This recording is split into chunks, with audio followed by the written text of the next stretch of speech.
In 1789, the French government faced a problem that seemed manageable, a temporary shortage, a gap between revenue and expenses, nothing that couldn't be solved with a simple solution.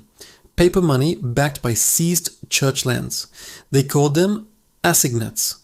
Within 6 years, that paper had lost 99% of its value.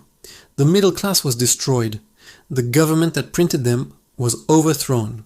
And the man who tried to stop the collapse, Finance Minister Jacques Necker, watched helplessly as mathematics overwhelmed politics. But here's what history rarely mentions. There was a signal, a single indicator that appeared before the collapse, the same indicator that had appeared before Spain's decline, before Britain's fall, before the Soviet implosion. This signal has a perfect record. Every time it has appeared, the empire that ignored it ceased to exist. That signal just appeared in the United States. What happens next? There is a number that economists hate to discuss. Not because it's complicated, it isn't. Not because it's controversial. It's simple mathematics. They hate discussing it because once you see it, you cannot unsee it. And once you understand what it means, the comfortable illusion of permanent stability dissolves. The number is a ratio. Debt service payments divided by productive investment. When an empire borrows money, it must pay interest. When those interest payments are smaller than the wealth the empire creates, the system remains stable. The debt funds growth. The growth pays the debt. The cycle continues. But there comes a moment, a crossing point, when the interest payments begin to exceed the new wealth being created. When this happens, the empire enters a mathematical trap from which no nation in recorded history has ever escaped. This is the signal. It doesn't matter what the empire believes about itself. It doesn't matter how powerful its military appears, how sophisticated its culture seems, or how confident its leaders sound. Once this ratio inverts, the empire has crossed an invisible boundary. Everything that follows is arithmetic. The signal is merciless because it measures something governments cannot fake, the gap between what they owe and what they produce. Politicians can manipulate employment statistics. Central banks can obscure inflation figures. Treasury departments can redefine what counts as debt. But the interest payments arrive every month, every quarter, every year. And they compound. What makes this signal so reliable and so terrifying is its consistency across 5 centuries of recorded economic history. The Spanish Empire saw this ratio invert in 1545.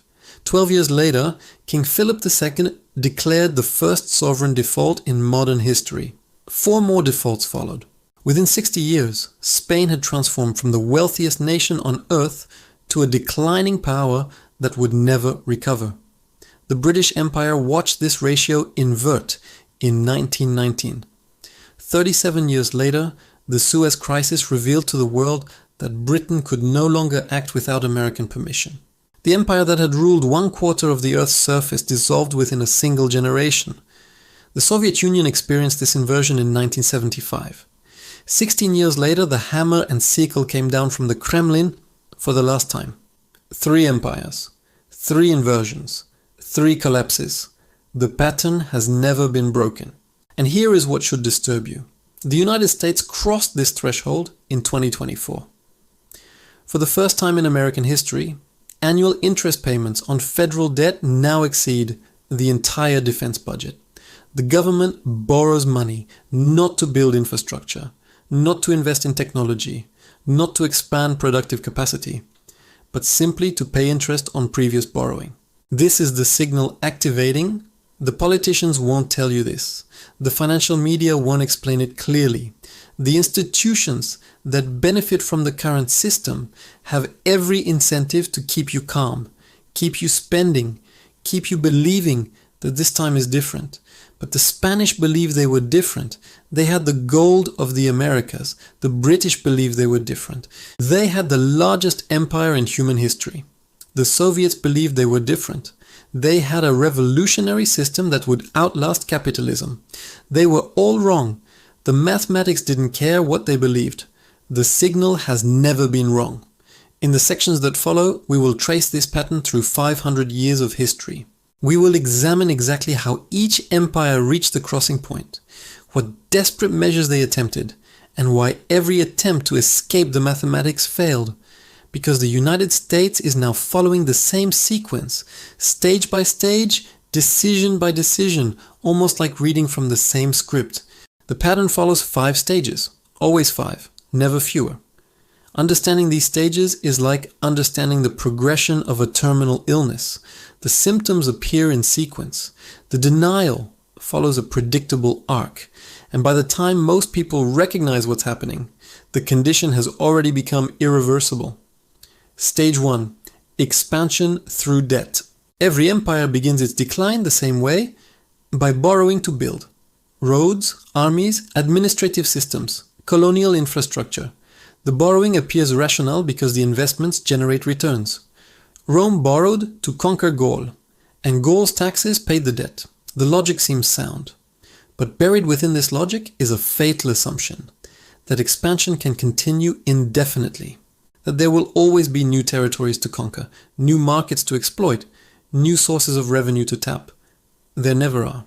Stage 2. The golden illusion. This is the most dangerous stage because it feels like prosperity. The debt has accumulated, but the empire appears stronger than ever. Tax revenues flow. The currency holds value. The military dominates. Citizens enjoy a standard of living their grandparents couldn't have imagined. The Ottoman Empire experienced this illusion throughout the 18th century. Istanbul gleamed with new mosques and palaces. Trade routes hummed with commerce. Foreign ambassadors marveled at the sophistication. Yet beneath this golden surface, the ratio was quietly inverting. Debt service consumed an ever larger share of revenue. The productive capacity of the empire had peaked decades earlier. No one wanted to see it. The illusion was too comfortable. Stage 3. The crossing point. This is the moment the signal activates. Interest payments exceed productive investment. The empire is no longer borrowing to build, it's borrowing to survive. Each new loan doesn't create wealth. It merely delays the acknowledgement of decline. The Roman Empire reached this point in the 3rd century. The military that had once paid for itself through conquest now required constant subsidies. The currency that had held stable for generations began its slow debasement. Emperors who recognized the mathematics were assassinated. Those who denied it were celebrated. Briefly, the crossing point is silent. No alarm sounds. No official announces it. The newspapers don't print special editions. But once crossed, the mathematics become remorseless. Stage 4. The desperate measures. Here the pattern becomes almost scripted. Currency debasement, diluting gold and silver content, printing paper money, inflating away the debt's real value. The Romans clipped coins, the Ottomans debased the akçe. Every empire reaches for this tool first because it's invisible to most citizens, until it isn't. Tax increases, squeezing more from a shrinking productive base. The burden falls hardest on the middle class, the merchants, the small landowners. The people who might have invested in productive enterprise instead hide their wealth or flee. Asset seizures, confiscating property, nationalizing industries, raiding pension funds. Desperate governments always discover that private citizens have wealth the state needs more urgently. Each measure provides temporary relief. Each measure accelerates the underlying collapse. Stage 5. The spiral. Once stage 4 measures begin, stage 5 becomes inevitable. The currency debasement causes prices to rise. The rising prices require more borrowing.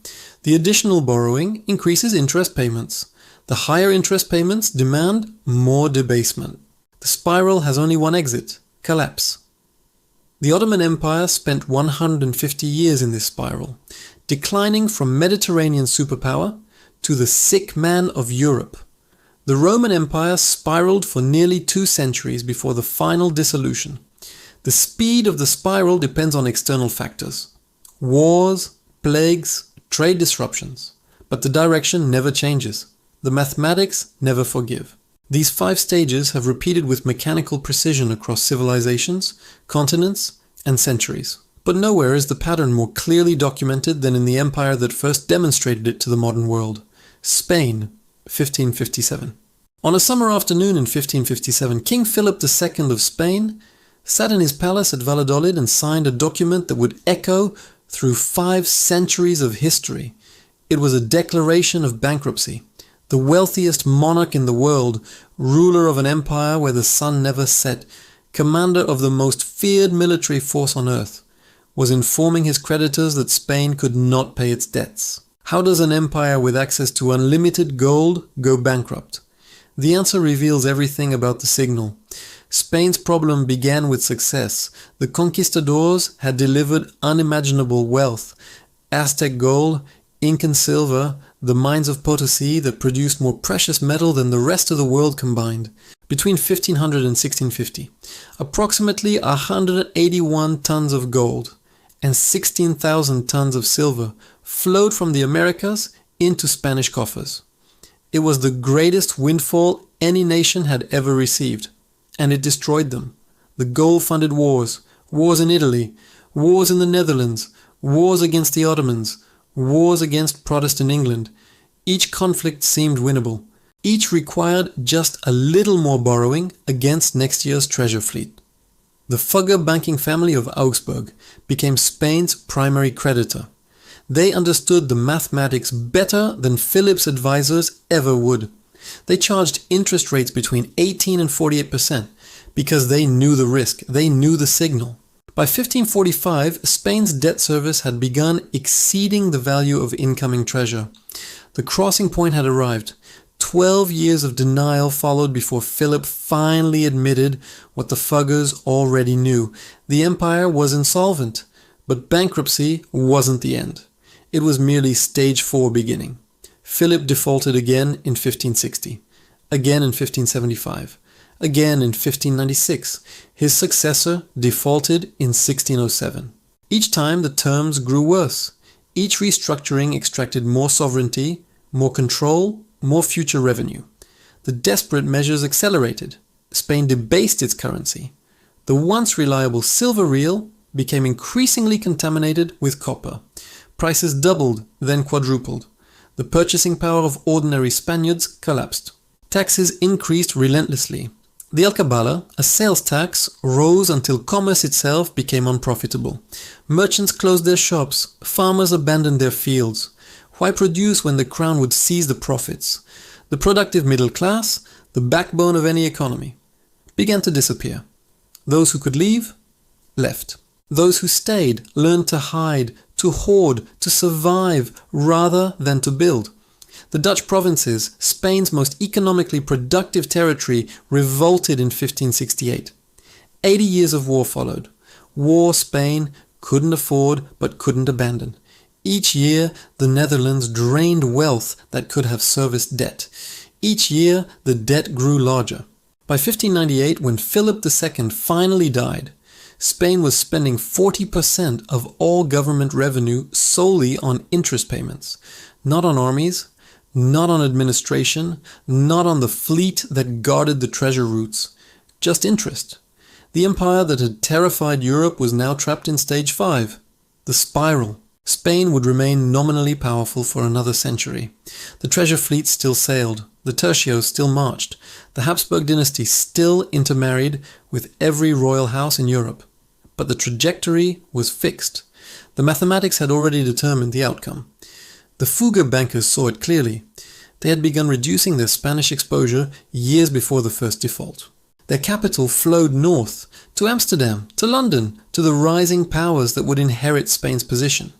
The smart money always sees the signal first, and the smart money always moves before the collapse becomes obvious. This pattern, treasure funding wars, funding debt funding collapse, would repeat with eerie precision 350 years later, in another island empire that believed its global position was permanent, Britain, 1914.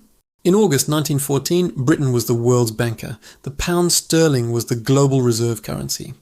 The City of London financed international trade from Buenos Aires to Shanghai. British investors held more foreign assets than any nation in history. The empire controlled territories on every continent, connected by the largest navy ever assembled. 4 years later, Britain was the world's largest debtor. The transformation happened so quickly that most British citizens never understood it. The war that was supposed to last until Christmas consumed 4 years, 8 million lives, and the accumulated wealth of the Victorian age.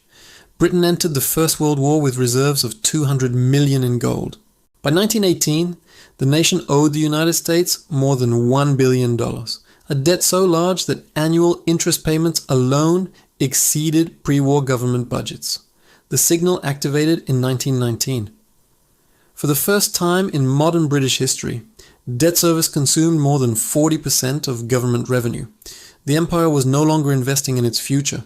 It was paying for its past. John Maynard Keynes saw the mathematics immediately.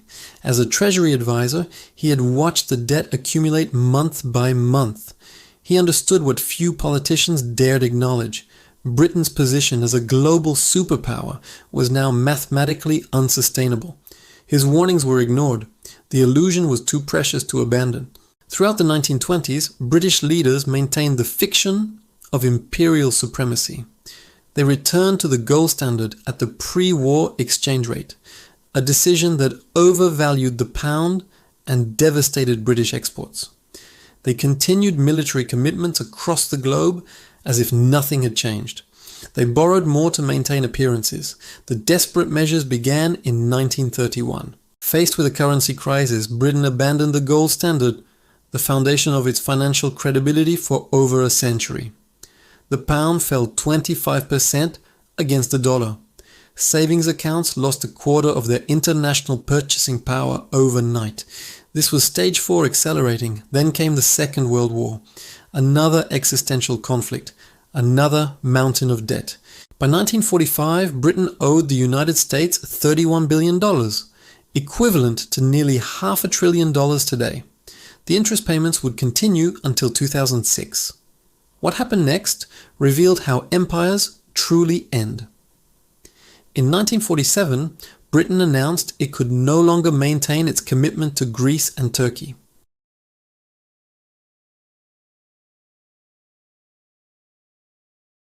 But the archives tell a different story. Britain didn't release India because of changing values. Britain released India because it could no longer afford the military presence required to hold it. The mathematics made the decision. The politics merely ratified it. The final revelation came in 1956 at Suez, when Egyptian President Nasser nationalized the Suez Canal. Britain responded as empires always had, with military force. British and French troops invaded. The operation was succeeding. Then Washington made a phone call. The Eisenhower administration threatened to dump its holdings of British pounds, triggering a currency collapse. Within 24 hours, Britain withdrew. The humiliation was total. The message was clear. Britain could no longer act without American permission. Suez was not a military defeat. It was the signal's final confirmation. 37 years after the crossing point, the empire that had ruled 1/4 of the Earth's surface had become a subordinate power. The smart money had already moved. Throughout the 1940s and 1950s, capital flowed from London to New York. The institutions that had made sterling the world's currency quietly rebuilt themselves around the dollar. The same pattern, the same mathematics, the same outcome. But the most dramatic confirmation of the signal was still to come, in a superpower that believed it had escaped the laws of economics entirely. Moscow, 1975. In 1975, the Central Intelligence Agency produced a classified assessment of Soviet economic strength. The conclusion: the USSR was a permanent superpower. Its economy was growing, its military was expanding, its influence was spreading across Africa, Asia, and Latin America.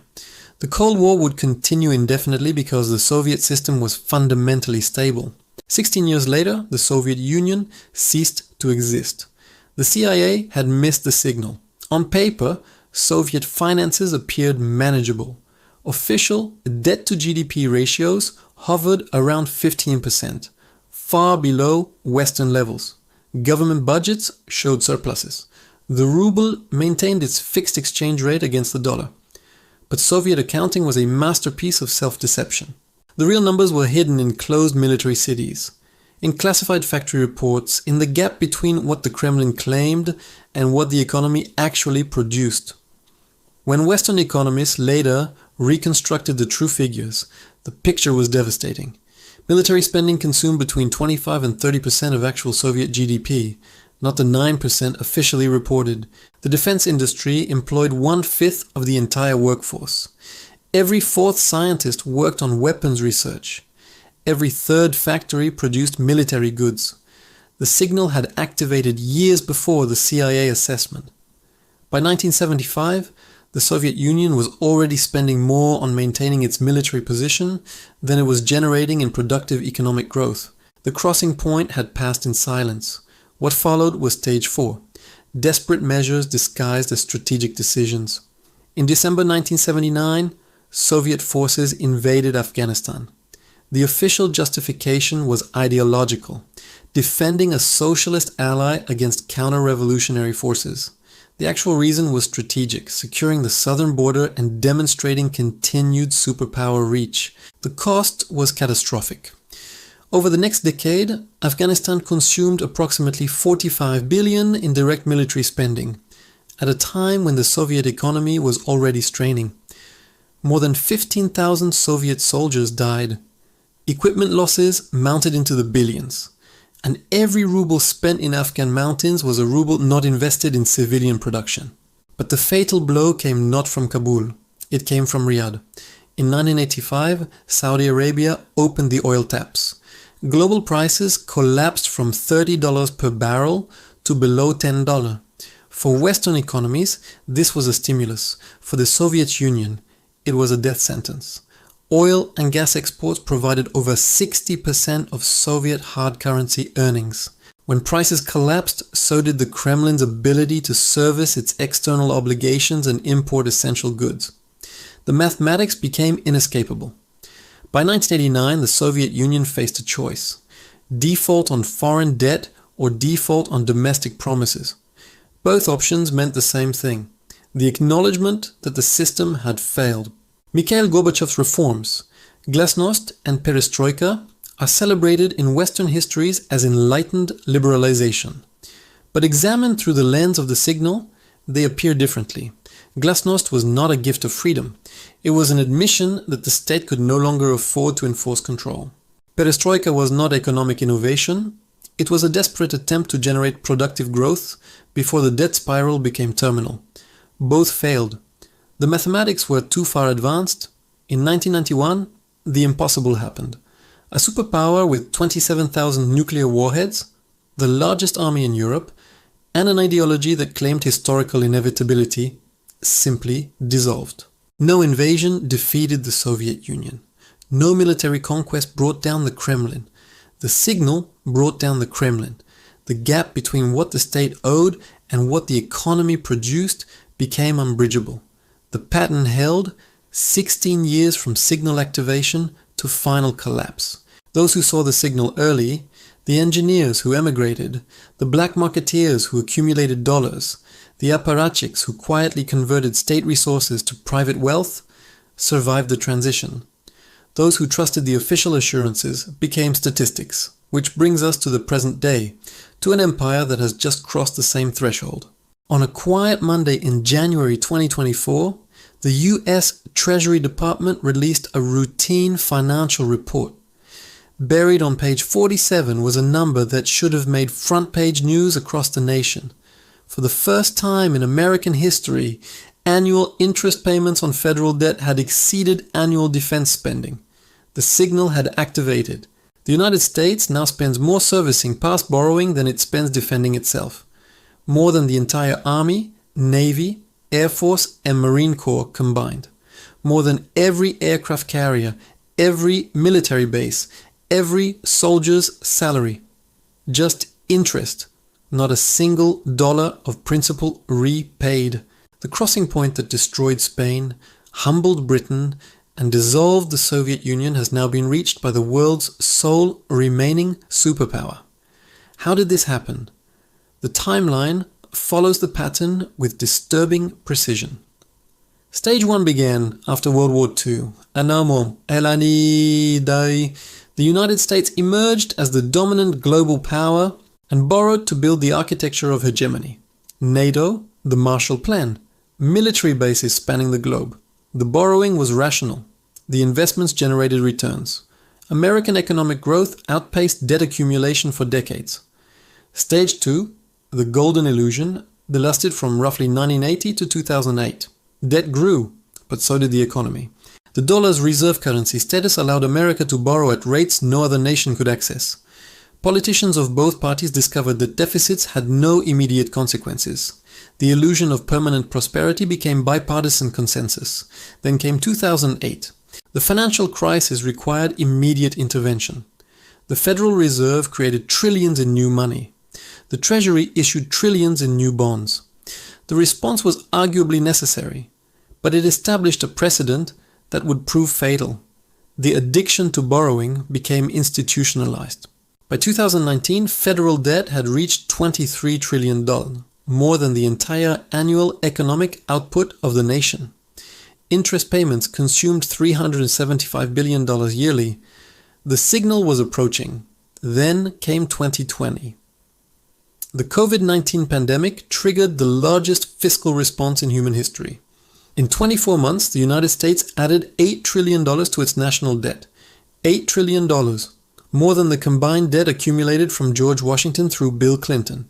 The Federal Reserve's response followed the Spanish-British-Soviet playbook with eerie precision. Unable to raise taxes or cut spending sufficiently, the central bank created money.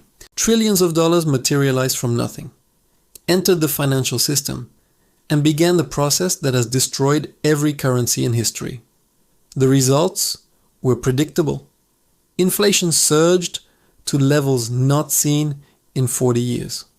The dollar lost 25% of its purchasing power between 2020 and 2024. Savings accounts were silently confiscated through currency debasement, the same invisible theft that impoverished Spanish merchants, British pensioners, and Soviet workers.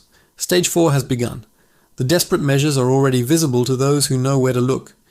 The Federal Reserve maintains interest rates that are systematically lower than inflation, a hidden tax on savers. The Treasury has shifted towards shorter-term borrowing to reduce immediate interest costs, a strategy that increases refinancing risk. Social Security and Medicare face mathematical insolvency within a decade. The only historical parallel is Japan, a nation that crossed its own signal threshold in the 1990s and has spent 3 decades in managed decline. Japanese debt now exceeds 260% of GDP. Growth has stagnated for a generation. The population is shrinking. The yen has lost half its value against the dollar since 2012. Japan's experience offers a preview of America's future, but with one critical difference. Japan could decline slowly because the United States provided a security guarantee and the dollar provided a stable reference point. Japan could export its way through stagnation because larger economies absorbed its products. America has no larger economy to absorb its exports. America has no external security guarantor. America cannot decline slowly because the world's financial system depends on the fiction of American permanence. When the signal activated in Spain, Britain, and the Soviet Union, capital had somewhere to flee. When the signal activates in the nation that prints the world's reserve currency, where does capital go? In 1622, a Genoese banker named Ottavio Centurione made a decision that would determine his family's fate for generations. He had financed Spanish kings for decades. The House of Centurione had grown wealthy on Habsburg interest payments. But Ottavio could read a ledger. He understood what Philip IV's ministers refused to see. Spain was finished. Over the next decade, Ottavio quietly transferred his capital north, to Amsterdam, where Dutch merchants were building a new kind of economy, to London, where a small island nation was beginning its ascent. By the time Spain's final collapse became obvious to everyone, the Centurione fortune was safely repositioned in the rising powers. The smart money always sees the signal first. 3 centuries later, the same migration repeated. Throughout the 1940s and 1950s, capital flowed from London to New York. British institutions that had dominated global finance for generations quietly rebuilt themselves around the dollar. The Rothschilds, the Barings, the merchant banks that had made sterling supreme, all recognized the crossing point and repositioned accordingly.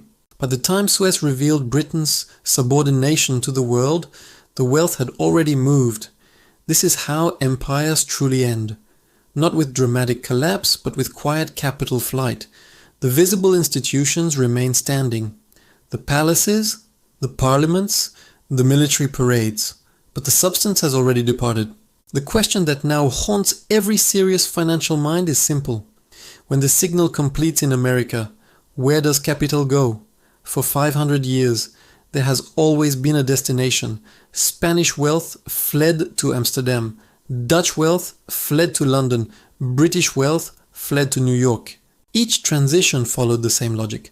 Capital moved toward the rising power with stronger institutions, sounder money, and greater productive capacity. But America is different. Not because Americans are exceptional. Not because the Constitution provides special protection. Not because technology has changed the fundamental mathematics of debt. America is different because there is no obvious successor. China's financial system remains closed, its currency unconvertible, its property rights uncertain. The European Union is a monetary experiment struggling with its own debt crises. Greece's collapse in 2010, Italy's perpetual instability, the fundamental contradiction of monetary union without fiscal union. For the first time in modern history, the signal is activating in a nation with no clear air. This is not reassuring. This is terrifying. When Weimar Germany's currency collapsed in 1923, Germans could convert their savings to dollars, to Swiss francs, to gold. Those who moved quickly preserved their wealth. Those who trusted the Reichsmark became paupers within months. A wheelbarrow of currency couldn't buy a loaf of bread.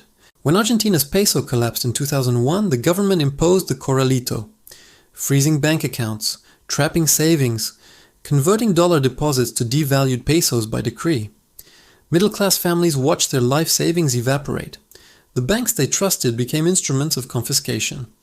These escapes and traps played out within a global system anchored by stable alternatives. The dollar existed, sound money existed, capital had somewhere to run. What happens when the anchor itself breaks? The historical pattern suggests several possibilities, none of them comfortable.